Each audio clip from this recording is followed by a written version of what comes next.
Okay, so I think we can start. Hi, everyone. My name is Matan Dobrushin. I am the field CTO in Otorio, an OT cybersecurity company. Before that, I was the VP research at Otorio for 6 years. And together with me, I have Prashant. Hello everyone, I'm Prashant and I'm having 17 years of experience. Presently, I'm an independent consultant. I also would like to be an entrepreneur in OT cybersecurity. Um, Previous to this, I worked with OEMs like Siemens, Schneider, as well as asset owner like SKF. I'm also an instructor with IEC Europe for 62443 certification courses. Um, yeah, thank you. Great. And today we have a very interesting session all around OT security and compliance in a very detailed and technical way. So Prashant here is being very modest, but he's a very big professional in IEC 62443, also doing a lot of trainings and a lot of research regarding this topic. Uh, and I will hand over to Prashant to really explain what we're going to cover today. And I'm sure it will be very interesting for all of you. By the way, before we start, feel free to ask us any questions in the chat. We will have some Q&A time at the end. And let's have fun. Thank you, Matan. And I'm pretty excited that I'm sharing a stage with experts like you, as well as this case study. This case study is very interesting, specifically from the 62443 perspective, because while teaching, we give a lot of real examples.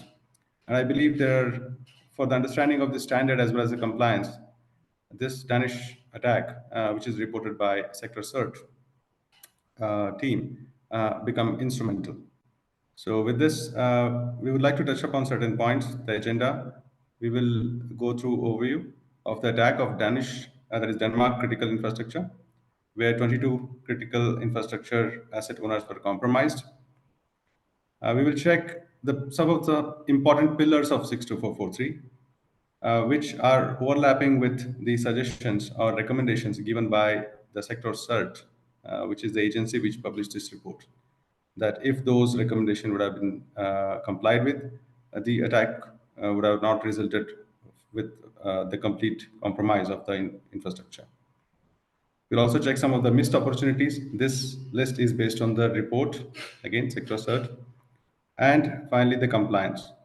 This is my research, basically, based on the recommendation and how 62443 is seeing these recommendations from multiple point of view and also referenced in multiple documents in 62443. We have now 15 documents and increasing as well in 62443. And, and it is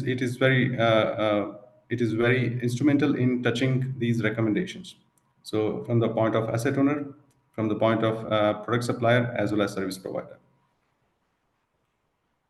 So to start with, so last year we have seen this particular attempt, a coordinated attack on critical infrastructure of Denmark, where approximately 22 asset owners were compromised. Yeah. So Sector CERT, just to give a background, I really admire the work which is done by Sector CERT, irrespective of their limited manpower and 16 plus compromises on the table to handle. They were undergoing a lot of burnout. Still, they could manage a lot of incident response very effectively. Having said that, this is a non-profit organization, cybersecurity organization, which is meant to safeguard the critical infrastructure of Denmark. So they have some 200 sensors across Denmark where they monitor any of the traffics, internet traffic on any of the critical infrastructure operator who are part of this sensor network. Right. So during last year, that is May 2023, this team observed some attacks happening on some of the critical infrastructure. Okay, and when they checked it, I will go deep into it. Basically, it was an attack on the firewall, Xaxel, and this was again, it was reported before May from Xaxel as well as multiple warnings by Sector CERT itself. So we'll touch upon that. Important point to note where I have put a bulb symbol there, where 22 companies that operate parts of the Danish energy structure were compromised in a coordinated attack because all of them were using Zyxel in a similar fashion. So the attacker was knowing that this particular weakness, as well as the placement of these firewalls. Yeah. The important point is the firewall is supposed to protect the critical infrastructure, but here the firewall itself is a target. Also, we also will see that how there were some misconceptions as well as misunderstanding from these asset owners, asset operators, while deployment as well as in understanding the update and patch management. Right now, I'm not trying to paint asset owners as bad, no, but this is the reality across the OT space. This is what the important point here is. The next point is possible involvement of state actors. This is also an important point which is mentioned in the report. And we'll touch upon this very important point in our subsequent slide where we were discussing about the important pillars as per 62443, where we touch security level targets. Right. And obviously, we don't have anything specific to say about Zixel. It can be any other firewall provider. Just the interesting point is that it's the same vendor that was the entry target for all of these different organizations. Yes. Yes, absolutely. Absolutely. Venkat. Now, the first wave started in May, but in April 2023, 1 month before that, Zyxel announced a critical vulnerability and pushed a patch for that. The vulnerability was rated 9.8. After Zyxel announced, even Sector Cert issued multiple warnings to the asset owners to have this patch implemented. The patch was not implemented. Okay, and when the compromise happened, and during the investigation, during interviews from many of the asset owners, these were some of the facts which were mentioned in the report. For example, the first one, the firewall was relatively new, so they assumed the patch must have been shipped along with the firewall. Yeah, so there's the assumption there is no check of the asset inventory as well as the patch level.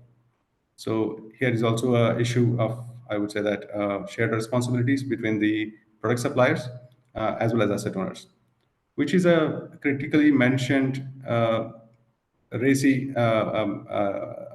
point in as per 62443. So all the players, that is asset owner, product supplier, as well as service provider, are hands in hand when we say the OT cybersecurity or cybersecurity for critical infrastructure. The second point, the others assume that the vendor was responsible for updates. Again, RACI issue, shared responsibility. The also important point here is they didn't check whether the update has happened or not, if the vendors are really responsible. What about the contractual agreements? What about the SLAs? So all those things, if you dig out, they would have mentioned somewhere in their policies, and somebody would have drafted their policies, and then the policies were put in the cold shelf, never referred again. So there's a disconnect between what senior management thinks, the drafters of the policy, as well as what is the practice on the ground. Why this differentiation? As per my experience, I would say that there is not digestible information or information which enables us to take critical decisions in terms of risk, in terms of the consequence and impact. Few of the other members have deliberately opted out of the updates because the service provider is charging the money which is out of their budget. Again, there is an imbalance between the functionality as well as security and the budgeting. Still, others simply did not know that they had the device. This is a very important point because one of the operators was mentioning that they didn't have Zyxel in the first round of interview, but later they found they had Zyxel as part of the camera installation, and vendor has pushed Zyxel as part of that, and vendor was not knowing. So kind of a supply chain issue. So if you can push Zyxel without the knowledge of the asset owner, you can also push some evil devices there.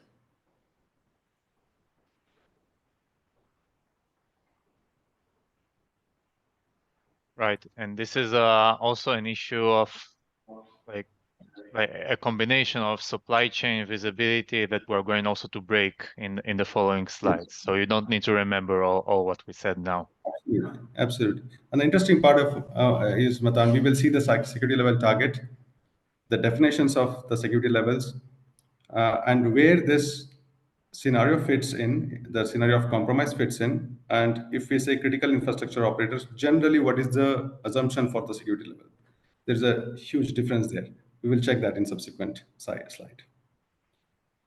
The second way. So at this point, the sector search was overwhelmed. They were undergoing burnout. There were 16 plus cases already. That means 16 attacks were happened, and out of that, 11 were successful. And as per the report, there's not a single attack which got failed. That means the adversary knew exactly what they're targeting and how they're targeting. So the exploits were fail-proof, although five were not successful because of some kind of error in the exploit itself. So they were not successful, but 11 were very successful. Important point to note is this is not only a firewall, but also an internal router to OT space in this critical infrastructure. So the adversary is having a control of this firewall and eventually has the control or access at least to the OT space. Sector Cert did respond to it by giving an option or recommending to asset owners to go in island mode where they disconnected the internet. For 6 days, they were not connected.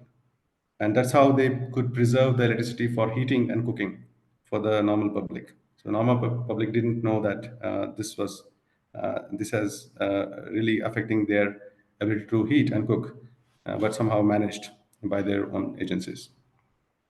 The second wave, after 10 days of silence, the second wave started, where the firewalls started downloading again the malicious content. This was alarm again got by the sector search team. Now, the important point is they thought that, okay, now the attacks are over. Let us keep on monitoring this. But somehow the devices are connecting back to command and control server. So much so stealth is maintained here that it was only one ping which was going from these devices to command and control. The hints suggested it's a Russian group, but could not technically attribute that. Obviously, deniability is a facility which comes with cybersecurity, offensive cybersecurity. So here, attackers used 2 0 days. Even Zyxel were not aware of those 0 days, and laterly Zyxel were made aware of that, and they issued patches regarding this. But by this time, the Zyxel devices were trying to join some kind of a botnet, which were again made to do a DOS kind of attack on the United States and some other few other countries. Prashant, you mentioned like two interesting things, I think. First of all, the fact that these are not only the perimeter firewalls, but they are also supposed to be Yes. like the segmentation piece inside of the network. Is it really common in the energy sector? No, absolutely not. But here, if I say that, in my experience, Matan, some of the energy operators are very, very careful and they have very good segmentation as well. We call it zones and conduits as per 62443. But here, it was not the case, maybe because they were not informed, maybe because the risk management and the posture, risk posture, is not giving a clear picture of the required seriousness or a required or required information regarding consequence and impact, which will enable them to take this particular decision. So Right. now, when the incident happened, now all the dots are connected. Now they know that, okay, fine, this is something serious. Now we need to have a multi-level segmentation or zones and conduits where we follow the Purdue model, we follow 62443 or some other standard of their own, which is giving the similar kind of guidance. Like, for example, NIST 882 is also a good guidance there. Yeah, of course. After the event is happening, they all change something. But the Yes. second point is also the monitoring is really challenging in this type of attack because you don't normally Yeah. monitor the traffic in that point. So you really only need to ingest the logs out of the firewall. Yeah. The very interesting point is the team caught the ping. The ping was the packet size was something like 1,300 bits, and then they caught this packet, one packet they caught, which is going from this firewalls to command control. And this is pretty impressive with the limited manpower going in burnout. And then this is what happens when we don't have a well-informed CSMS, that is cybersecurity management system, risk-based, well-informed CSMS, then the whole load goes to the post-incident assessment or post-incident reaction, that is incident response, Right. and that will be severely burnt out. Yeah, the second point here is following the recommendation of sector cert, the members closed the internet and went in island mode. I would say that still it's a very good maturity level where they could handle themselves in the island mode. In my experience, many of the critical infrastructure operators could not maintain island mode if they cut off from their enterprise because of various dependencies. And that becomes a very huge hindrance, I would say that, for incident response team. They could not contain if they could not isolate. Again, back to the vertical question, I think this is really suits the energy sector, but I don't know how about, manufacturing organization will go manual these days. Manufacturing, in my experience, I would say that the condition is not good, not good better than this.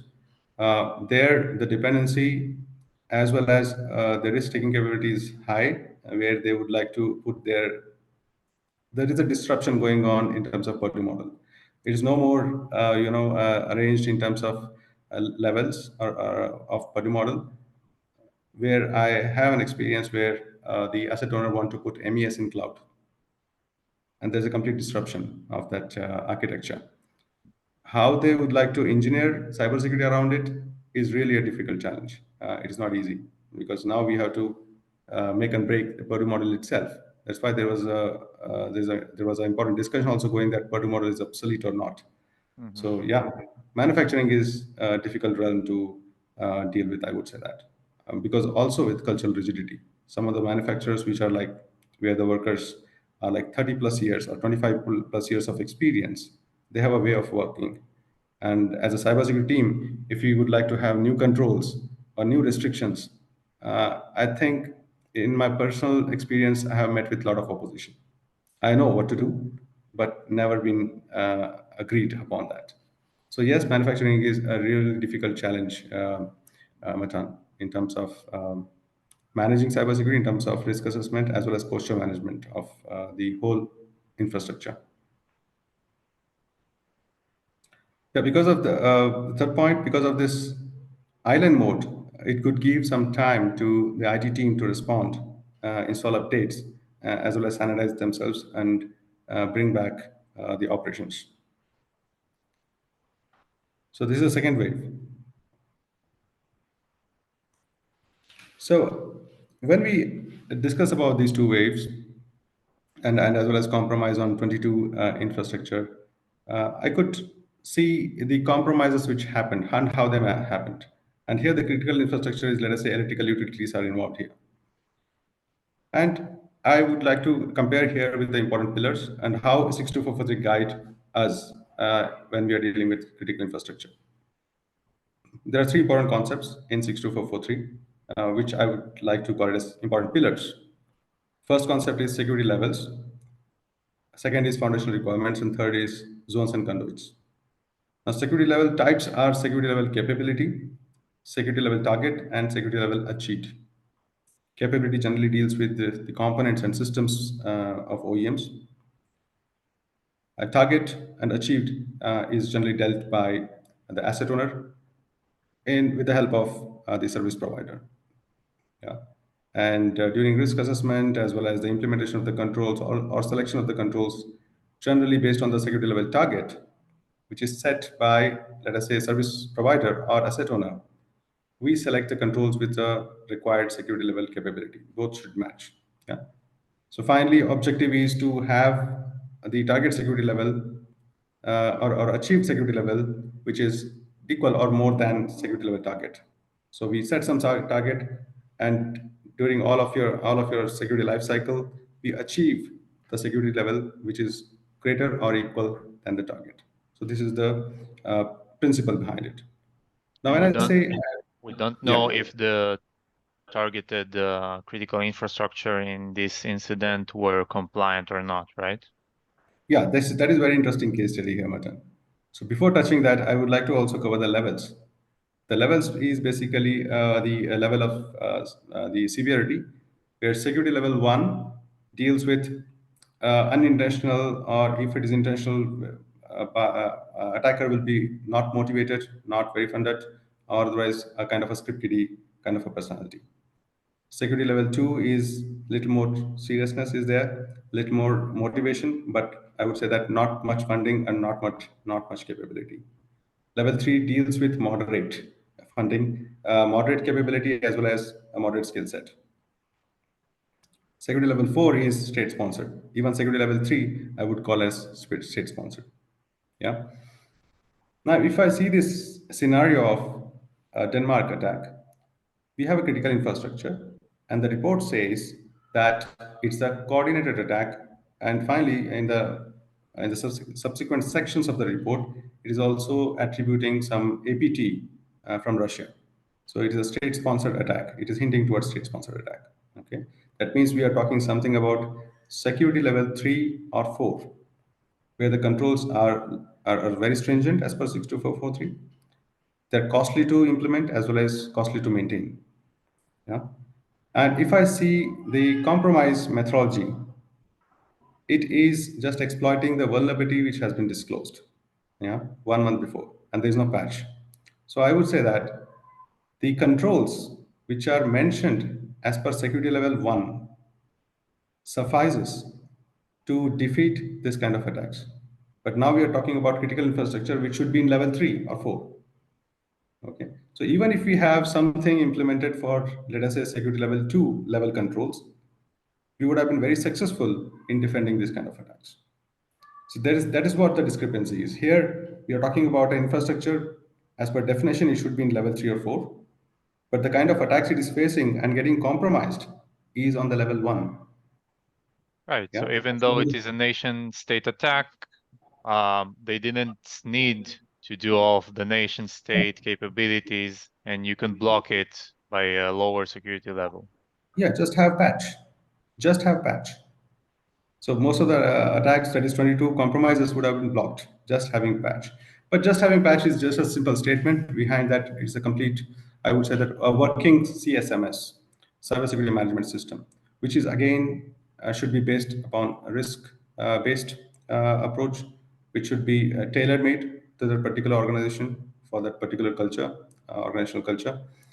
And of course, 62443 guides towards it, but definitely it is not one size fits all kind of a standard. So we have to take something from 62443, mold it as per our requirement, and push it as a working model in our organization. So this is very important to understand. And also these concepts, definitions are very simple. But let us say I would like to set a security level target for our organization. It is not easy.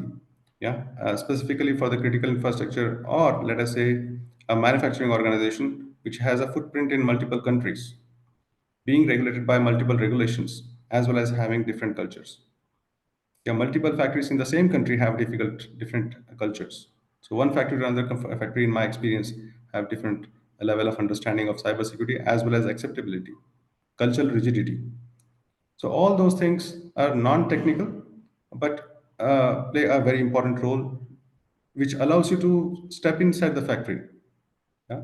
The manager will be allowing me to step inside the factory only when he understand. Okay, fine, this guy is coming to help me in doing my business. Rather than if he understands otherwise, then he will not allow. This happened with me. Yeah. The second concept is foundational requirements. There are 7 foundational requirements. All these 9 recommendations, which is given by sector cert. There are 25 recommendations, by the way, but 9 recommendations are principally addressed here because these 9 recommendations are specifically addressing the attacks which happened on these 22 critical infrastructure. So these 9 recommendations, if you check the list of controls mentioned under this foundational requirement, that is system requirements, SRs, that is 3-3, 62443 3-3, you will see that each of these recommendations are addressed by multiple controls under multiple headings or multiple foundation requirements. from the multiple views. Yeah, views means roles: the asset owner, product supplier, as well as the service provider, that is system integrator and system engineer. These two categories inside service provider. So even if we comply with security level 1 or 2 using these foundational requirement controls, I would say that we would have been a far mature to handle this kind of attempts. Yeah, they would have not resulted in incidents. They would have been attempts only. So that would have we patched firewalls will have been healthy, and they could not compromise the firewalls. The third important point is zones and conduits. Again, a very complex point. The definitions are simple that zones is a group of automation equipment or controllers. Controllers, I would say that for simplicity of understanding, which have common security requirements. Zones can have subzones. Conduits are the grouping of communication channels, again, which are common, which are having common security requirements. Conduits are nothing but a special type of zone as per 62443. So both have to be addressed with security level targets. Both have to be tagged with security level targets and required number of controls. It's very easy, but it's a very iterative process. Initially, if you're trying to do, let us say, on the greenfield, you might have multiple iterations before you attain some kind of maturity in terms of zones and conduits. Till the time, in my experience, you shift the devices here and there in that zone or this zone. If it is brownfield, still it becomes much more difficult because now we have legacy. Along with legacy, we have people, we have culture, we have the way of working, and we also have accepted way of handling policies as well as procedures. And if you want to bring some change, we really need to handle many other topics as well, along with technicality. Right. And now we're going to deep dive into the all of the pillars, right, and how they're also mapped to the attack. I will just set the stage again. If someone has any questions around anything that we're talking, feel free to post question. We'll have 15 minutes for Q&A because I have a lot of questions to Prashant, and I will leave him to the end. Great. Missed opportunities. This slide is basically the idea which when I was reading the report again and again to understand the nitty-gritties of the attacks and how did the asset owners missed and what they could have done to handle these attacks. Uh, so first one is profiling and risk categorization, corresponding to the anticipated threat actors. So in my opinion, for example, this example I also give during my teaching of or instruction courses of 62443. One has to see their own profile in terms of risk. For example, if you are if you're a transmission system operator, TSO, in electrical utility, generally you will be target of a state sponsored attack. Of course, you will also be targeted by ransomware gangs, of course. But the return of investment for state sponsored attack is more if they attack the critical infrastructure of a nation. Yeah, that's why state sponsored attack is state to state. They would not like to attack a toy maker or a toy manufacturer. Yeah, or let's say any of the garments manufacturer or cloth manufacturer. It will not cripple the state. It will definitely cripple some kind of economy, but not cripple the state. On the other hand, the ransomware gangs want quick money. Yeah, that's why they would like to target, for example, if any of the manufacturing, non-critical manufacturing or a toy manufacturing or any other manufacturing, say, they generally typically are targets of ransomware. Yeah. So this is a very high level or a glimpse of categorization or profiling yourself. I would say that. This also refers to the high-level risk assessment which we talk about in 62443. There are two levels which we talk about in 62443. One is high-level risk assessment.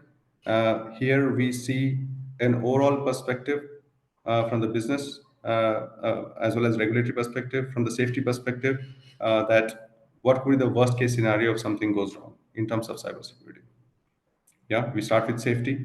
In let us example chemical and petrochemical.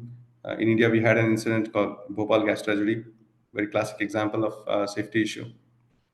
Yeah. And then we also goes to the regulatory as well as business impacts. Yeah. And if you fit these viewpoints in critical infrastructure operators, it gives a very different perspective. That's where you set the level of seriousness or level of uh, anticipation of threats, I would say that. Then you go into the details of risk assessment. We generally don't recommend to go ahead on the detailed risk assessment on the initial, on the very first step, because we don't want you to start discussion on port 80 open on the firewall. No. First is overall perspective. You see the profiling, you see the risk, you see geopolitical issues, regulatory issues, safety issues, and how your business is important for your nation or a group of nations, and then you accordingly you set your profile. Two documents in 62443, that is 62443 and 3-2. However, the other documents also refer. Primarily, I'm just referring these two documents because I'm talking from the viewpoint of asset owner, and 2-1 is basically the CSMS for asset owner. Second point is inventory management plus contextualization. This is the point which I always highlight in my courses. Where inventory management, having IP address, make and model, and in an Excel sheet, and a very updated, up-to-date Excel sheet doesn't make sense. For example, if we know that there is a Excel firewall, if you don't have a context that this firewall is along with the firewall, it's also an internal router for OT space, then the context changes there. Yeah, the risk changes there, and it becomes a very important point. Another typical examples which I give is a label printer in any of the machine manufacturing. Yeah, it can be a single point of failure, but until unless somebody sees that label small printer, a small box, that critical, the context doesn't come. So inventory plus context gives you dynamics of the risk posture. As for me, the dynamics of risk posture is basically the function of time over time, how the risk posture is changing. For example, the Zyxels were not vulnerable, but after April 2023, they were vulnerable. So there is a risk posture change in that.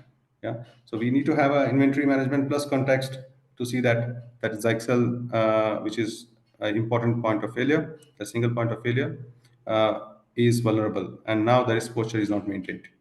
So if I come to 62443, I would like to say that now the security level achieved is less than the security level target. Yeah. Again, two documents, 3-2, that is 62443 3-2 and 62443 3-3 generally refers to it. The management of change. I have given the context or the sentence from the report that one of the asset owner was not aware that Zyxel was in in their asset inventory or in their premise. They later come to know that it was shipped as a package in the camera installation. Yeah. So the management of change, what is coming in and how that is affecting the present scenario or present infrastructure and present risk posture is not maintained here. So there's a miss in terms of management of change. Management of change is also very critical in terms of update management, the patch management, and if there is a modification in your present zone and zones or conduits. Yeah. Again, 62442-1 touches upon this. Gosh, we are also going to cover in detail the sub tactics in the next slide. Yeah, Wish to be respectful for everyone's time, and let's deep dive the last 10 minutes to see exactly how it was. sure. Okay. So I'll quickly cover the three of the points. Partial implementation of the CSMS. Now, I told that patch management is not an independent activity. It has to be driven as a part of the process. And if the CSMS is crippled, generally we tend to miss this kind of patches. Partial risk management program, if you don't have a correct assessment of the risk posture, again, poor decisions generally affect this kind of activities. And incorrect target security level, which I explained earlier.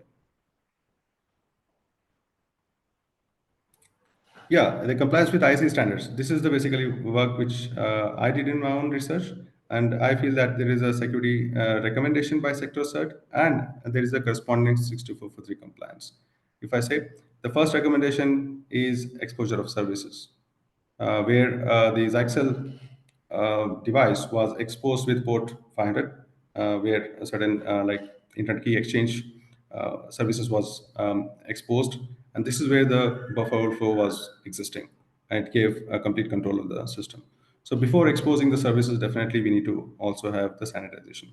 So some of the standards, as well as the foundational requirements and the security requirements inside those foundational requirements, are addressing these kind of requirements. So for example, FR1 and FR5, foundational requirement 1 and foundational requirement 5, and certain security requirements inside them. Update, as I explained. Contingency planning. Although sector support was coming to their help, but yeah, I would say that it is a good response from the asset owner as well, where they had the ability to go and in island mode and still survive for 6 days. Some of the requirements in 62443 are so and so. Log collection, very basic requirement. I told you, right? Security level 1 also defines this. We need to have a log collection. So Prash, Lab, so this three like exposure services, update, and log collection, probably if they will do any of these, it will probably block the initial step of the attack, right? yes, absolutely. And these requirements, now 62443 is divided into two kinds of requirements and security requirements, inside security requirement. One is base requirement, and there is something called a requirement enhancement. Base requirement is basically for your security level 1 generally. And if you want to go to the higher levels of compliances, that is security level 2, 3, and 4, you need to comply more and more requirements. That is, those are called requirement enhancements. What we're discussing here, Matan, is base requirements, just basics. Gotcha. Segmentation, which is the important principle which is discussed in any of the OT cybersecurity community or by any of the cybersecurity professionals in OT space. Identify devices, inventory management, basically. Again, a very basic requirement. Yeah. So the same thing which I have mentioned again here. So the right-hand box corner, I would say that few other standards, 62443 doesn't stand alone. It has to be read as well as implemented in conjunction with other standards like 61508, 61511, which are the two standards for safety. 61850, which is a communication standard for our electrical substation automation, and 62264. This is basically it is automation pyramid or based on ISA 95, that how your organization functional hierarchy should be there. So Purdue reference architecture is based on all of this.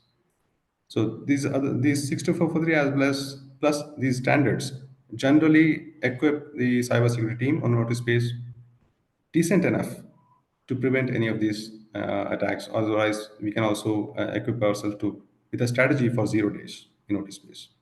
So if I am not compliant with any of the standards yet, do you say that starting with 62443 is not good enough? Like, should I do two standards at the same time, or I should comply with SL1 or 2 with 62443 and later watch also the electricity or other specific standards? I would say that, Matan, a very good question. I would say start with 62443 security level 1, because 62443 implicitly also touches upon safety, reliability, as well as other aspects of OT specific points, which are not IT specific, which are very specific to OT. And when you touch upon safety, generally you go with your safety expert. Again, these standards are included by your safety expert, Right. right? So So, there's a lot of overlap between sort these. of, correct, yes.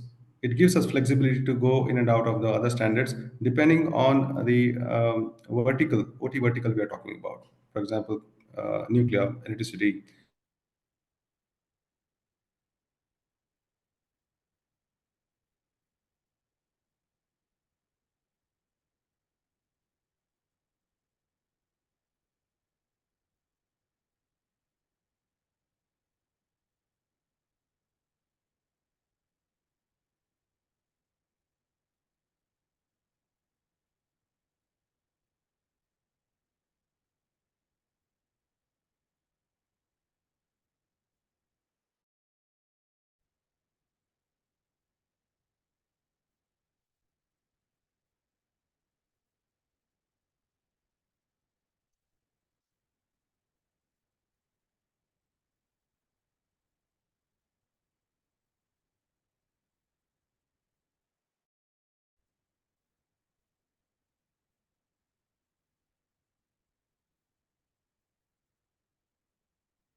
So if anyone can hear me, we have a technical issue.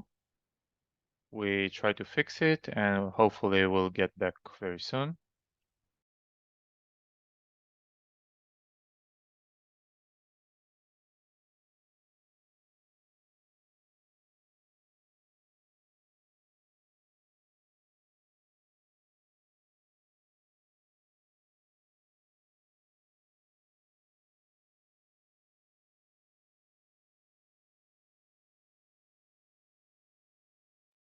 Okay, so in the meantime, I can just throw additional points from my side. So when I look at this IEC 62443 or any other industry standard, it can be very intimidating at first glance, especially when you don't have the knowledge, the expertise, or the resources to handle it, which is true, and it can be very overwhelming. But if done correctly, and we also see it now in a very practical example, it gives really the important pillars, the categories that Prashant talked about, that everyone needs really to address in order to be more compliant, more secure, uh, and protect really from these cybersecurity attacks. Prashant, are you back to us? Yeah. Yes, Matan. Yes. Great. So I just started talking about general the benefits of being compliant with Yeah. IEC. Yeah. What are your thoughts? What is the general high level benefit to follow these standards and not just try to invent the wheel? Yeah, I would say that, Matan, that standards give us a very good approach. Now, these standards are made by work groups which contain a lot of bright minds, which have a lot of experience in industry, who have field experiences in industry. Um, Personally, I admire a lot of them, great minds. And when they collaborate and they make these standards, I would say that it fits well in terms of approach as well as ease of understanding if we put these standards in specific context. Of course, it is a standard with 1,000 plus pages, but I would say that it is very easy to have these standards on table and then see our problems along with it. So it is a box where we can fit our problems and we can solve our problems pretty in a systematic order. I would not say quick, I would not say easy, but I would say that in a systematic order. Yeah. Right. I will not ask how many times you read all of these thousands pages. Um, but I think also something that you mentioned at the beginning of the webinar today was that you need to help somehow engage the asset owners, the OT personnel, and compliance and regulations have a lot of downsides, a lot of um complex things that it brings with. But one very positive thing is some critical infrastructure already obligated to comply, and then it is a very easy door opener also. Yes. Yes. In my experience, I have seen some of the TSOs, transmission system operators in Europe, they have very strong requirements. And the team is very, very knowledgeable. And then, as part of in my previous organization, we were trying to serve them a particular product, and the questionnaire was very, very mature. So, in terms, I say that there is also a positive side in this bandwidth. So that Right. frequency is also there. Yeah. Great. So we are approaching the Q&A. We have some very interesting questions. Just before that, Um, we have crafted a small slide about our partnership. Obviously, Otorio, myself, and Prashant are working on a lot of projects around compliance and IEC, leveraging Otorio's technology together with the expertise that you heard today from Prashant, which is again, very knowledgeable in these industry standards. So again, if anyone want to have a conversation around how can we collaborate together in the future, feel free to use the link that we've sent in the chat. And now I will raise some of the questions that were raised. I think some of them are really good. So let's just start with the first one, cyber resilience way forward. Your thoughts on zero trust approach into OT. So I can give my thoughts, but I will give you the first question. I just want to say one thing about zero trust. Besides of the fact that it makes a lot of sense and also follows a lot of the concepts that we see in the standard. Also, if you deploy a zero trust, just like like in a server in your environment, it can only have it. It could also have security vulnerabilities, like the Zixel that we saw today in the webinar, and we need to still manage the risk of this product as well. But Prashant, take it Yeah. forward. I would say that a very great concept, amazing. If the organization supports zero trust implementation as well as the CSM is mature, the policies are mature, the people are mature, why not? Let's go ahead with that. But in my own experience, for an year in my one of the previous organization, for an year, I struggled to harden my firewalls for port 80 and SNMP version 1 for an year.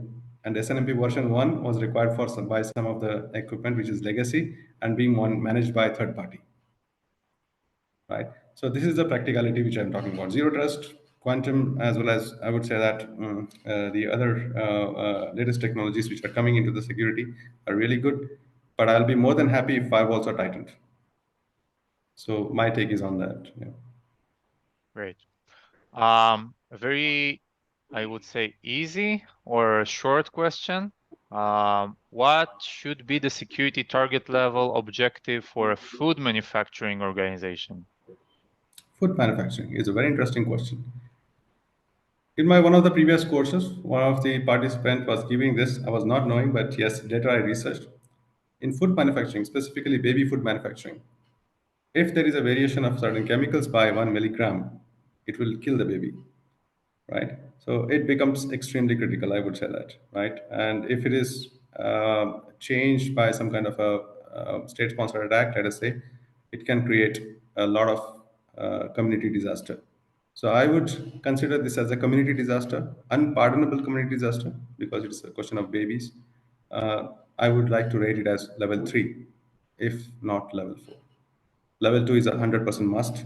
I would also go with level 2 plus. I would say that some part of level 3 is included here, but nothing less than level 2 plus. I would say that. Wow. What else would you put in this category of 2 plus or even 3? 2 plus is where I want to teach where security level targets is not a single digit anymore. It is a vector. When I say vector, Matan, it is basically all the foundational requirements, 7 foundational requirements. And in terms of food manufacturing, where the food is where it can lead to a community disaster, I would like to increase certain foundational requirements. For example, authentication, integrity. Integrity is important here. Yes, availability is also an important here. Um, Safety may or may not play the role because now the involved chemicals, definitely we need to see that how dangerous they are.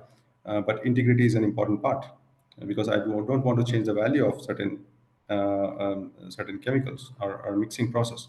So here certain values in certain foundational requirements I would like to increase. So it will be a little more than 2. It will not be 2, it will be more than 2. But because of my budget constraints, I would not like to meet 3. So that's why I call as 2 plus. And certain categories where the requirements are a little bit more than 2, I would like to go ahead. This is the flexibility of vectorization of security levels which is provided. Yeah. Right. Great. Another interesting question is what is the function of digital twins in OT cybersecurity? Maybe I will take it.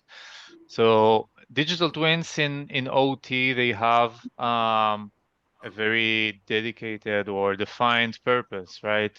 Um, to test the operational process in different scenarios, and by that do maybe process optimization or smarter engineering in general. Um, and the commercial products today of a digital twin, they have this purpose, and in most cases they are missing the networking and the infrastructure part. So across the webinar today, we didn't talk really about the process really. We only said that this is a critical infrastructure. And also the IEC is talking about the organization, the machines, the processes, and not about the ladder logic in that sense. I will say that also in Otorio we have a lot of research about that concept, and we can use the term digital twin, or what we call the cyber digital twin, as some kind of a virtual model that we can still leverage in order to do what we call like breach and attack simulation or impact analysis to see exactly how one will impact the rest of the chains. So again, I would love to answer it elaborately offline. Great. So next question, small tactical one. What is a security level for closed loop regulation of OT pumps and controls without human interaction? So what is the security level for this type of closed loop regulation? Interesting. Interesting question. So, in my experience, if you go down the Purdue model architecture, the implementation of controls will be not very much feasible, as well as if I really want to push it, it will become very costly. So if you have a closed loop environment down below in the Purdue model automation pyramid reference architecture, then I would like to say that strengthen the boundaries and keep that system intact, specifically if it is time critical. And if the time responses are, let us say, like 4 milliseconds, 2 milliseconds, or even microseconds, I don't want to put any bump on wire, right? So, as well as implementing any of the controls really take a lot of budget here, rather than as we compare to the higher levels of Purdue reference architecture, which is much more flexible in terms of implementation of controls. Right.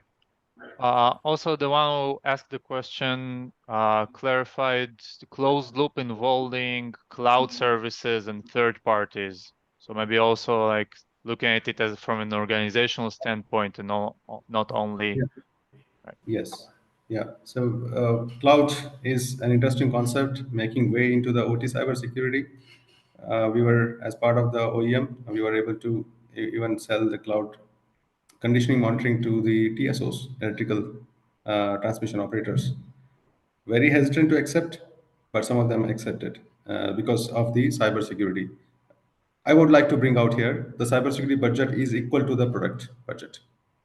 Both are same because we had PKI certificates on the devices. We have TPMs involved here, so it is both are able. So as I mentioned, the cost also matters here. Right. Another question regarding the cloud is what adoption of Purdue model should be considered for cloud MES and zero trust? So you already talked about it a bit about, the Purdue model might be obsolete, or which adoptions do we do to it in the cloud and in the cloud era? Yeah. Yeah, of course. When I say the cloud, it's different beast to handle, in my opinion. Of course, AWS, Azure, they are coming with their own security pillars, how to adapt, and even the teams in these companies assist us to implement cloud in ICS because AWS, Azure, GCP, both all of them are putting a lot of effort to get into ICS environment to show the compliance as per 62443 NERC and many other aspects. Not easy, I would say that. Saying is one thing, but having your having your cloud dev lose and then having your dev compromised and then the compromise leaks into your production environment is a thing which I experienced. So not easy, I would say. Right. And also maybe mentioning a previous research we did in Ontario around OT net infrastructure and secure remote access solutions. Unfortunately, it's not only our research, but really each time that a research organization focuses on these parts, unfortunately, it is not at the best state yet, even though these products are certified with IEC 62443 and they follow all of the concepts and all of the regulations that needs to be compliant.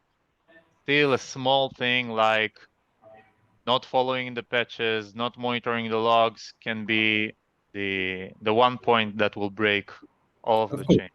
Yes, of course. I'll bring a very interesting case study also. I don't discuss in detail, but if you see Black Energy and if you see a paper in ISA portal, which did a research on the Black Energy and how the end user claims that we are compliant with 6240 security level 2. But when the research came out, some of the foundational requirements are over complied and some of them were never complied. And that's why you find a SSH tunnel from IT to OT space direct, unrestricted. And that's what is exposed and exploited. Right. Yeah. Another question is what is important boundary control in OT or patching OT devices, which is thousands of patches? I think the question here talks about, how do you prioritize really? Because you can, you can check a V that I'm trying to do patch management, but if you have thousands of devices, you cannot really comply, right? Yes, of course. It's very challenging to have patch because patches change, and in some of the sectors like drug manufacturing, if you touch the system with a patch, I think, if I'm not wrong, you have to apply for recertification because the state of the machine is changed. So it's not easy in ICS, but yes, we can do a risk assessment. We can see the exposure, how the exposure factor is affecting that particular device or a system, and accordingly we categorize first level. This is the first band where the patch should be applicable depending on the criticality of the patch, and then in the below levels which are protected, I would say that you can give some kind of a time, let us say downtime, for the patching. So Right. we So can the have in the previous price, yes. So like the important thing is not to patch everything, but to patch the important thing and to make sure that your vulnerability Yes. assessment tool has this criticality Yes. metric. Eventually Uh, you'll yeah. Okay. right. We are very close to finish, but the last question is just really interesting, so I have to try to answer it. But how does IC 62443 3-3, which is machine level, differentiate between IT and OT cybersecurity requirements? So also, like there are a lot of angles that we can tackle this question.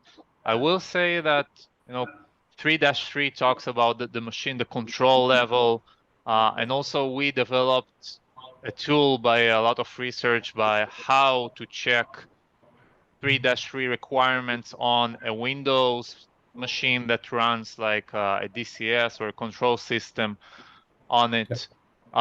And to be honest, it is a lot of IT requirements, but they are all focused on OT characteristics, Exactly. characters, right? Like Characteristics. the availability and the making sure that you have a proper segmentation between roles and responsibilities and all of that.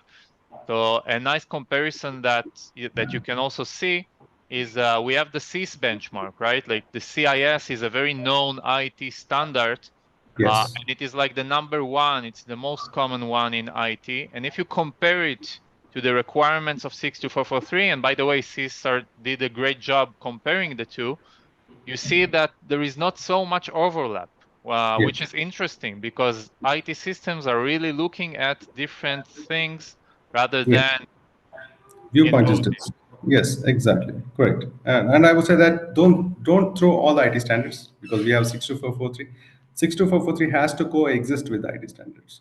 So Right, certain properties I will first look from the security 62443 perspective, that is safety, reliability, then availability, then integrity, and then confidentiality. But let us say I would like to harden an operating system. I think SIS benchmark will be the best to follow that. Take that, fit into 62443, how it is getting accommodated in 62443, and execute the program. That's where 62443 tell us what to do. How to do is a flexibility with the reader. right. Which also puts some challenge around that, but Yes, definitely. correct. Great. We are really already past our deadline. I would like to say that if someone has any open questions or if you want to set up a additional meeting with us, feel very free to use the link that we sent in the chat or just send us an email. For me, it was a lot of fun. Prashant, it's always a pleasure. Yeah. And I wish you all great rest of the day and see you in the next webinar. Thank you. Great day. Bye bye. Goodbye.